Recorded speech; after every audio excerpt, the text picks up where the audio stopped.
Welcome back royal dairy YouTube channel. So இன்றைக்கி இந்த வீடியோவில் நம்ம பார்க்கக்கூடியது பார்த்தீங்கன்னா ISRO ICRB exam scientific assistant post scientist போஸ்ட்டுக்கு BE003 கம்ப்யூட்டர் சயின்ஸ் கோர்ஸ்க்கு வந்து எப்படி அப்ளை பண்ணணுன்றதை பற்றி தான் நம்ம பார்க்க போகிறோம். சரிங்களா? இப்போ வந்து அப்ளை பண்ணுறவங்க இதுக்கு முன்னாடி ரிஜிஸ்டர் பண்ணிகிட்டே இருக்கவங்க இல்லை ரிஜிஸ்டர் பண்ணாத இருந்தவங்கன்னா ஃபஸ்ட்டு வந்து நீங்கள் ரிஜிஸ்டர் பண்ணுங்கள். ரிஜிஸ்டர் பண்ணதுக்கப்புறம் தான் உங்களுக்கு வந்து உங்களுடைய அப்ளிகேஷன் நீங்கள் பிரிண்ட் அவுட் போட முடியும். இல்லை உங்களுடைய எக்ஸாம் சென்டர் கூட நீங்கள் சேஞ்ச் பண்ணிக்கலாம். இந்த ஒரு ஆப்ஷன் வந்து எக்ஸ்ட்ரா பெனிஃபிட்டாக உங்களுக்கு கொடுத்துருக்காங்க. அடுத்து வந்து make the payment and payment status இது எல்லாமே உங்களுக்கு வந்து ஷோ ஆகும் அடுத்தடுத்த ஸ்டெப்பில். ஸோ அதுக்கு முன்னாடி பாருங்கள், உங்களுக்கான போஸ்ட் கோடு சொல்லியிருக்கு இல்லையா, computer science BE003 scientist and engineering SC computer science. உங்களுக்கு வந்து மொத்தம் 44 வேகன்சி இருக்குது. அதில் வந்து 44 வந்து ஒரு 12 வேகன்சி வந்து பிளாக் வேகன்சியாக அவங்க வச்சுருக்காங்க. சரிங்களா? ஸோ நீங்கள் வந்து அப்ளை பண்ணலாம். இதுக்கு வந்து குவாலிஃபிகேஷன் பொறுத்த வரைக்கும் BE BTech or engineering computer science engineering student வந்து எலிஜிபிள் தான். ஸோ இதே வந்து BSc MSc computer science degree student வந்து நாட் எலிஜிபிள். நீங்கள் வந்து இன்ஜினியரிங் வந்து ஃபைனல் இயர் ஸ்டூடெண்ட் அப்படின்னா உங்களுக்கு வந்து லாஸ்ட் செமஸ்டர் வரைக்கும் உங்களுக்கு ரிசல்ட் வந்திருக்கும் இல்லைங்களா? ஸோ அந்த ரிசல்ட்டில் வரைக்கும் உங்களுடைய மொத்த பர்சன்டேஜ் பார்த்திங்கன்னா பர்சன்டேஜ் மொத்தமே உங்களுக்கு வந்து 65% மேலே இருக்கணும். ஸோ நீங்கள் அப்ளை பண்ணியிருக்க உங்கள் கோர் பேப்பர் இருக்குது இல்லையா, மெயின் கோர் பேப்பர்லேயே ப்ளஸ் வந்து அலைடு பேப்பர், இந்த 2 பேப்பருடைய மொத்த பர்சன்டேஜ் மார்க் நீங்கள் வந்து அப்ளை பண்ணிக்கிற மார்க் வந்து நீங்கள் மொத்தம் அப்ளைன் பண்ணிக்கிற மார்க் வந்து பார்த்திங்கன்னா 65%க்கு அபோவாக இருக்கணும். ஐ மீன்ஸ் ஒரு 66%, 67%, 68% இருந்துச்சுன்னா நீங்கள் வந்து எலிஜிபிள். அடுத்த கண்டிஷன் என்னென்னா சிஜிபின்னு சொல்லுவாங்க இல்லைங்களா? சிஜிபியை வந்து உங்களுக்கு வந்து பார்த்திங்கன்னா இந்த மார்க் ஷீட்டில் வந்து கீழே டாப்பில் வந்து மார்க் ஷீட்டில் வந்து பாட்டமில் வந்து உங்களுக்கு கொடுத்துருப்பாங்க. என்ன கொடுத்துருப்பாங்கன்னா சிஜிபிஏ அண்டு ஜிபிஏன்னு சொல்லி 2 ஆப்ஷன் காலம் கொடுத்து அதை வந்து உங்களுக்கு தெளிவாக கொடுத்துருப்பாங்க. நான் அதை வந்து அடுத்த வீடியோவில் உங்களுக்கு வந்து தெளிவாக சொல்கிறேன். அது வந்து பார்த்திங்கன்னா அவுட் ஆஃப் 10க்கு வந்து பார்த்திங்கன்னா 6.84 இருக்கணும். ஸோ நீங்கள் வந்து 7 பாயிண்ட்க்கு மேலே இருந்துச்சுன்னா நீங்கள் வந்து அப்ளை பண்ணுங்கள். ரொம்ப உங்களுக்கு வந்து எலிஜிபிள், நீங்கள் வந்து அப்ளை பண்ணிக்கலாம். சரி, ஓகே. இப்போ நான் வந்து அப்ளை பண்ணுற லிங்க்கை வந்து நான் டிஸ்கிரிப்ஷனில் கொடுத்துட்றேன். நீங்கள் வந்து டேரெக்டாக வந்து கிளிக் பண்ணி நீங்கள் வந்து அப்ளை பண்ணுற பேஜுக்கு வந்துடுங்க.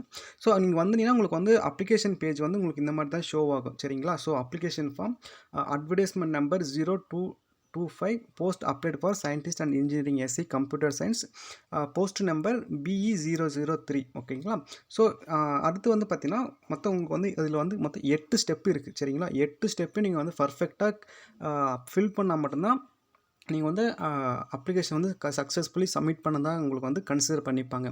ஸோ இந்த 8 ஸ்டெப்பில் நீங்கள் ஏதாவது ஒரு ஸ்டெப்பு விட்டுட்டிங்கன்னா கூட உங்களை அந்த அப்ளிகேஷனை வந்து அவங்க ரிஜெக்ட் பண்ணிவிடுவாங்க. உங்கள் அப்ளிகேஷன் வந்து பெண்டிங்கில் வந்து விழுந்துடும். ஸோ நான் வந்து இதில் வந்து ஃபஸ்ட்டு ஸ்டெப்பை மட்டும் நான் உங்களுக்கு வந்து எப்படி பண்ணணுன்றதை மட்டும் ஐடியா மட்டும் கொடுத்துட்றேன்.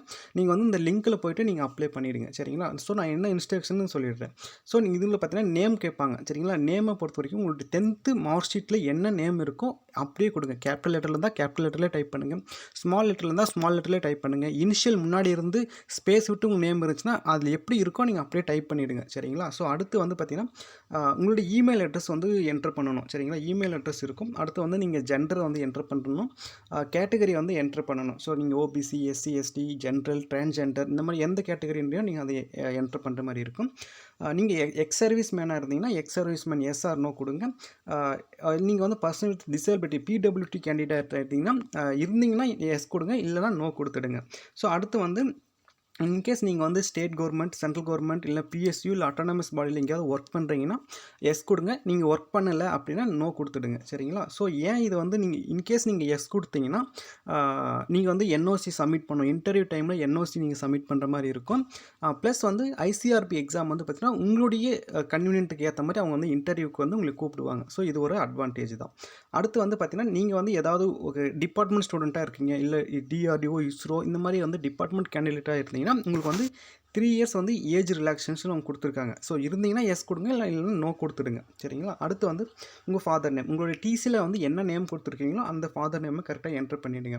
அடுத்து வந்து ஃபோட்டோகிராஃப் வந்து 50 கேபிக்குள்ளே இருக்கணும். நீங்கள் வந்து அதுக்கு கன்வெர்ட் பண்ணி நீங்கள் வந்து அப்லோட் பண்ணிங்கன்னா சிக்னேச்சரும் அதே மாதிரி தான். ஸோ இங்கே நீங்கள் என்ன சிக்னேச்சர் அப்லோட் பண்ணுறீங்களோ அதே சிக்னேச்சர் தான் எக்ஸாம் டைமில் நீங்கள் வந்து சைன் பண்ணுற மாதிரி இருக்கும். உங்களுடைய பயோமெட்ரிக் ஃபிங்கர், ஐரிஸ் எல்லாமே வந்து ஸ்கேன் பண்ணுவாங்க. ஸோ நீங்கள் தான்றதை வந்து செக் பண்ணிப்பாங்க. இங்கே என்ன டீட்டெயில் கொடுக்குறீங்களோ அதை வந்து செக் பண்ணுவாங்க. சரிங்களா? இது வந்து ஃபஸ்ட்டு ஸ்டெப்பு. 2வது ஸ்டெப் கொடுத்தீங்கன்னா அடுத்து வந்து உங்களுடைய எஜுகேஷன் குவாலிஃபிகேஷன் டீட்டெயில்ஸ் எல்லாமே கேட்கும். 3வது வந்து பேமெண்ட்டு, 4வது வந்து வெரிஃபிகேஷன், 5வது வந்து மீதி அதர் ஸ்கில்ஸு உங்களுக்கு எக்ஸாம் சென்டரு நீங்கள் எங்கே உங்களுக்கு எக்ஸாம் சென்டர்லாம் வேணும்னு சொல்லி அதெல்லாம் கொடுப்பாங்க. நீங்கள் அதெல்லாம் கரெக்டாக ஃபில் பண்ணிட்டீங்கன்னா உங்களோட அப்ளிகேஷன் வந்து சப்மிட் ஆகிடும். சரிங்களா? இன்கேஸ் உங்களுக்கு அப்ளிகேஷன் ஃபார்ம் ஃபில் பண்ணுறதுல ஏதாவது டவுட் இருக்குது, இந்த கொஷனுக்கு இங்கே கேட்டுக்கிற கொஷனுக்கு எப்படி அப்ளை பண்ணுறதுன்னு தெரியலனா நீங்கள் வந்து கமெண்ட் செக்ஷனில் சொல்லிவிடுங்க. நான் வந்து உங்களுக்கு இன்கேஸ் என்னால் முடிஞ்சிச்சுன்னா நான் உங்களுக்கு வந்து அப்ளை பண்ணுற வீடியோவை நான் உங்களுக்கு வந்து மேக் பண்ணிடுறேன். தேங்க் யூ ஃபார் வாட்சிங்.